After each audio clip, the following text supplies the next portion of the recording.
There are a number of trends that are inherent in the arrangement of the periodic table. This means that as we increase an atomic number, 1, 2, 3, 4, 5, etc., then certain properties repeat themselves on a periodic basis. This is the law of periodicity. So for instance, if we look at atomic radius, the radius of an atom actually is largest on the left-hand side of the periodic table and decreases as you go from left to right. It repeats itself every so often in these atomic numbers. And over here for these atomic numbers, the radius decreases. So as we get to these atomic numbers, we get a smaller atomic radius. That's the law of periodicity. Many of the trends on the periodic table can be explained by two things: core charge and shielding. Now, the first of these is the idea of core charge. All right? So let's look at calcium, for instance. Calcium is atomic number 20 on the periodic table. And you'll see here on the little cutout, it has a core charge of +2. Now, what is core charge? Well, core charge is the overall charge that the nucleus of an atom exerts on the electrons of the atom, and specifically on the valence electrons of that atom. It's the valence electrons that really determine or help to determine how that atom will react with other elements. And so to figure out the core charge, what you do is that you take the number of protons of the element. For calcium, it's 20. And this is core charge we're calculating for calcium. So the core charge, we take the number of protons, which in this case is 20.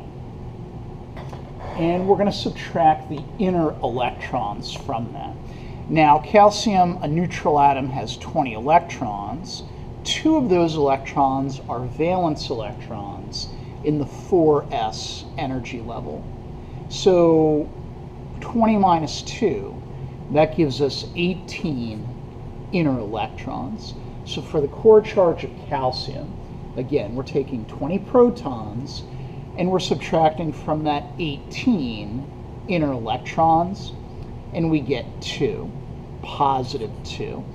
So the core charge of calcium is +2, and it's this charge that's exerted on the valence electrons in an atom of calcium. Let's compare that with an atom of sulfur, which has a core charge of +6. So if we look at sulfur on the periodic table, it's right here, atomic number 16. A neutral atom of sulfur has 16 electrons, but 6 of those electrons, 1, 2, 3, 4, 5, 6, the electrons in the 3s and the 3p sublevels, those are valence electrons. So sulfur has 10 inner electrons. So for sulfur's core charge, it's 16 protons minus 10 inner electrons. That gives us a core charge of +6. Okay? Now the trend here, but first though, for an atom of sulfur, it's exerting a charge of +6 on the valence electrons within an atom of sulfur. So trends here, right? Elements on the right side of the periodic table have a higher core charge than elements on the left side of the periodic table, meaning elements on the right have a stronger attraction to their valence electrons. Elements on the left of the periodic table have a weaker attraction to their valence electrons. And that's in part because of this core charge phenomena. So sulfur has a core charge of +6 that its nucleus exerts on its valence electrons. The other thing about core charge, the easy way to figure it out, for any elements in the S block, first 2 rows, and the P block, rows, or columns rather, 13 through 18, the core charge happens to be the same as the number of valence electrons. So for your alkali metals, core charge of 1, alkaline earth metals plus 2, for the boron group plus 3, plus 4, plus 5, plus 6, plus 7, and the noble gases have a core charge of plus 8. The transition metals and the F block elements have very similar core charges, and in fact the idea doesn't really work very well for those elements, but their core charge is all essentially plus 2. We're going to focus mainly on the S and the P block elements when we think about core charge. So another factor that affects and influences a lot of our trends on the periodic table is the idea of shielding. So shielding is basically how many energy levels of electrons are between the nucleus and the valence electrons. How many energy levels of inner electrons. Let's compare calcium to magnesium. So we have magnesium, we have calcium. They both have a core charge of plus 2.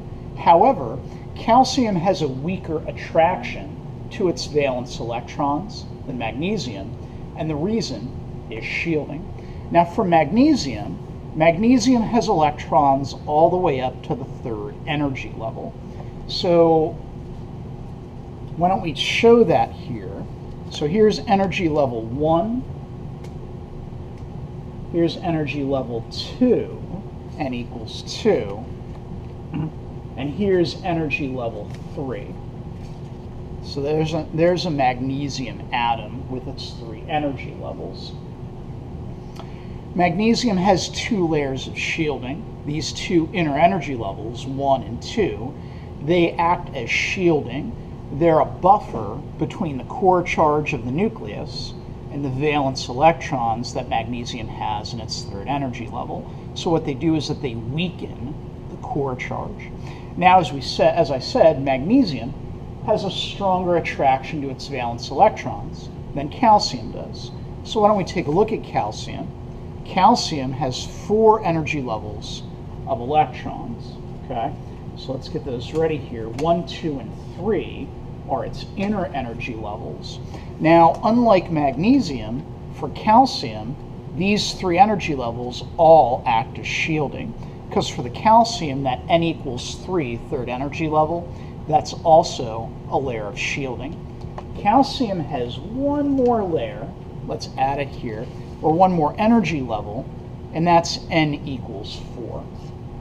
So our atom of calcium has more shielding. It has 3 levels of shielding, not just 2, between the core charge of the nucleus and the valence electrons in the 4th energy level. So essentially it comes down to the fact that for calcium there's a greater distance between its nucleus and its valence electrons. For magnesium, there is less of a distance between the core charge of its nucleus and its valence electrons. So shielding, how many energy levels there are of inner electrons and how they shield the valence electrons from the core charge of the nucleus, that also has an effect on the trends we see of the periodic table.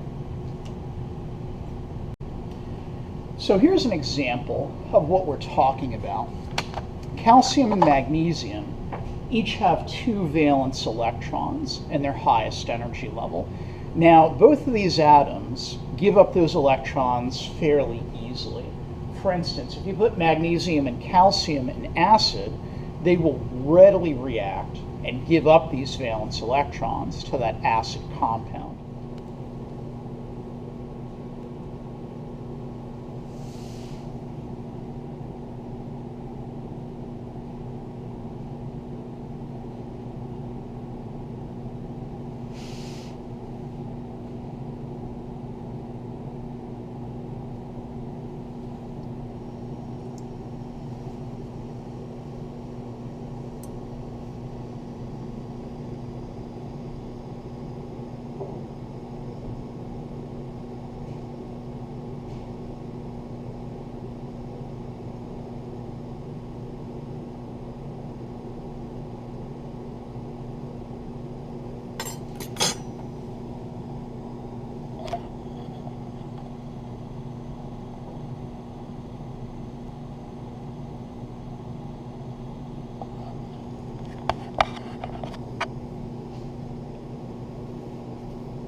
Ouch.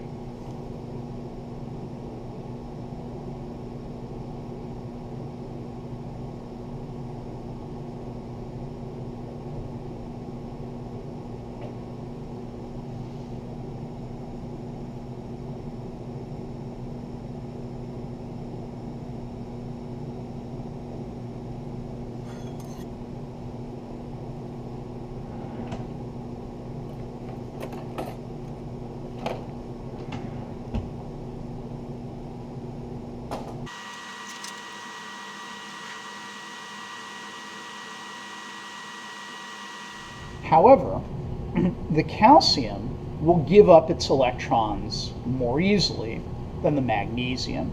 Again, with calcium, there's a greater distance between the core charge of the nucleus and these two valence electrons. For magnesium, there's less of a distance between the core charge of the nucleus and these valence electrons. So we talk about ionization energy, and this is the energy that's required to strip away the valence electrons of an atom.